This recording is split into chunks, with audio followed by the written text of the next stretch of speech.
There's a couple of big tailwinds now, which lead me to think that there's a good chance Bitcoin could be at $1 million per coin, by 2030 or so. And that's the relationship between interest rates and stocks. It can always be complex. Like for a long time, people thought these things were positively correlated, and now I think over time people are starting to think of Bitcoin almost like gold or something. It's something people might flee to in times of uncertainty.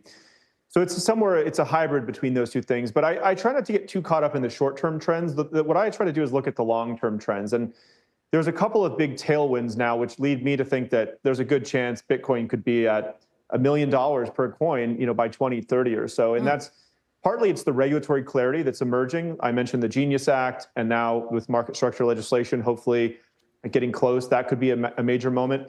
We also saw the United States of America now has a strategic Bitcoin reserve. So if the United States government is going to begin holding Bitcoin, I think that's going to be a massive driver of demand, and the rest of the G20 countries will probably follow suit.